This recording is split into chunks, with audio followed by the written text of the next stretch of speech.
ang nang for today's video magpa-count sa itong mga pato. Tanawa guys, oh. Nanuol na sila dito. Ayan. Nanuol na magpakaon ako. Doon mo. Ayan, muna mo akong gawain dito sa bukid guys. Magpakaon sa mga alaga doon. O, doon sila magpakaon. Diba? Muna akong kuan laban ng gita. Ito na sila, tanawa. Ayan, so ilagay natin dyan sa ano, pakaon. Ayan. Usog! Okay. Ayan guys. Ayan. Para manahimik na sila. Ikot. Ayan guys. Ayan. So laban ng gita ni. Ano ito mga laga. Tingnan mo sila guys. Diba?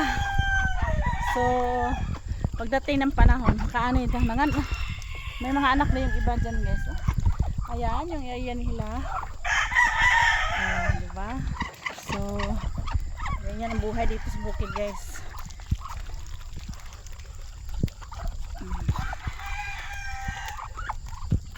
Kauntok pa mga laga.